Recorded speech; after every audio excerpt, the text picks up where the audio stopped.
நம்முடைய நீதியை குறித்த பார்வை எப்படிப்பட்டதுன்னு சொன்னா, அஃபெண்டர் மஸ்ட் பி பனிஷ்ட், அதாவது தவறு செய்தவர்கள் தண்டிக்கப்பட வேண்டும், அதான் நீதி. இதுதான் நம்முடைய ஜஸ்டிஸ். ஏன்னா நமக்கு கடவுளை பற்றி எப்படி ஒரு பணம் இருக்குது. கடவுளை விட்டு நம்ம போயிட்டா கடவுள் நாசமாக்கிடுவார் நம்மள. கடவுளை விட்டு போயிட்டா கடவுள் நம்மளை நாசமாக்கிடுவாரு. இந்த படம் தான் இருக்குது. அதனால நம்மளை விட்டு போயிட்டா நாசமா நீ போனாயா. இயேசு கிறிஸ்துவை பார்க்கும்போது அவர் சொல்ற கதையில பையன் வீட்டு விட்டு போயிட்டான், திரும்பி நாசமா போட்டோம் அவர் காத்துக்கிட்டு இருக்கிறார் திரும்பி வரும்படி. திரும்பி வரும்போது பையன் என்ன பண்ணல, தண்டிக்கல. அதுதான் மூத்தவனுடைய கோபம். இந்த ஜஸ்டிஸ் தேவைப்படுது அவனுக்கு. ஒரு வார்த்தை, ஏன்டா அப்படி பண்ணிட்டியான்னு கேட்டியாப்பா, நீ ஒரு வார்த்தை நீ கேட்கலையே. அதான் கதையே. நான் கேட்க வேண்டிய அவசியமே இல்லை. ஏன் வேலை, நீ ஏன்டா அப்படி செஞ்ச, இனிமே இப்படி செய்யாம இருப்பியா, இதுதான் லாஸ்ட் வார்னிங், இனிமே நீ வீட்டு விட்டு போயிட்டா உள்ள வரக்கூடாது. இது கடைசி முறையா சொல்றேன் உனக்கு. நான் இதெல்லாம் நான் சொல்லல. என் வேலை என்ன நான் காமிக்கிறேன். திரும்பி வரும்போது கட்டி அணைத்து முத்தமிட்டு சுத்தமாக்கி மறுபடியும் பழைய ஸ்தானத்திலே அவனை கொண்டு வந்து நிறுத்துவது தேவனுடைய சுபாவம்.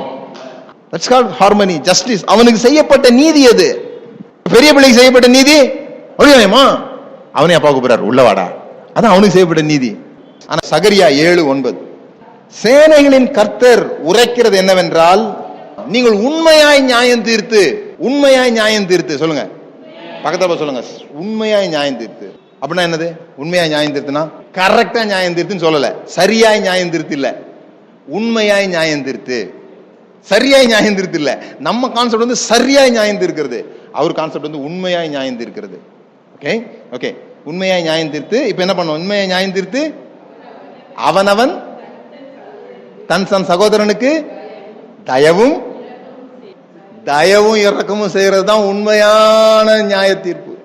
God kind of justice is not punishment. God's kind of justice is mercy.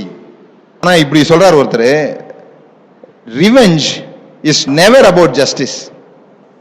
Justice is about harmony. நீதி என்பது இணக்கமான ஒரு சூழ்நிலையை உண்டாக்குறது தானே தவிர பழி வாங்குதலை பொறுத்தது அல்ல. Revenge is about making yourself feel better. பழி வாங்கும் போது உங்களை நீங்களே கொஞ்சம் என்ன பண்ணிக்க முடியுது, திருப்திப்படுத்திக்க முடியுது. இதுதான் ரிவெஞ்ச். இது யார் சொன்னா தெரியுமா உங்களுக்கு? யார் சொல்லியிருக்க முடியும்னு நினைக்கிறீங்க? ஊழியம் செய்றவரா? இந்த சென்டென்ஸ் யார் சொன்னது தெரியுமா? பேட்மேன் படத்துல வந்துச்சு. ஒரு பெண் விபச்சாரத்துல மாட்டிக்கிட்டாங்க. கையும் களவுமா பிடிச்சு கொண்டு வராங்க. கொண்டு வந்து இயேசு முன்னால் நிறுத்துறாங்க. நீதி செலுத்துங்க, சட்டப்படி என்ன பண்ணுங்க, தண்டனை கொடுங்க. பழைய ஏற்பாடா இருந்தா சட்டப்படி என்ன பண்ணணும், தண்டிக்கணும். So God's law never reveals his heart. நியாயப்பிரமாணம், தேவனுடைய சட்டங்கள் தேவனுடைய இருதயத்தை வெளிப்படுத்தவில்லை. நாம நினைச்சுக்கிட்டு அதான் தேவன் சொல்லிட்டு. ஆனா தேவனுடைய இருதயத்தை நியாயப்பிரமாணம் வெளிப்படுத்தல. தேவனுடைய இருதயத்தை வெளிப்படுத்தினவர் இயேசு கிறிஸ்து. Is the exact representation of God. இப்ப இயேசு கையில மட்டும்தான் என்ன இருந்துச்சு, கல் இருந்துச்சு. இயேசு என்ன சொன்னாரு? நானும் உன்னை ஆக்கினைக்குள்ளாக தீர்க்கிறது இல்லை. இதுதான் இயேசுவினுடைய பாணியில, தேவனுடைய பாணியில அவளுக்கு செலுத்தின நீதி. யாருக்கு? விபச்சாரிக்கு செலுத்தின நீதி என்ன? இவங்கெல்லாம் என்ன நீதி கேட்டாங்க? சட்ட பிரகாரம் நியாயம் தீர்ப்பு. கல்லடிச்சு இவளை என்ன பண்ணணும், கொல்லணும். இதுதான் சட்டப்படியான நியாய தீர்ப்பு, இந்த சட்டப்படியான நீதி. ஆனா இயேசு கிறிஸ்து தயையும் இரக்கத்தையும் செய்து அவளுக்கு நீதியை காண்பிக்கிறார்.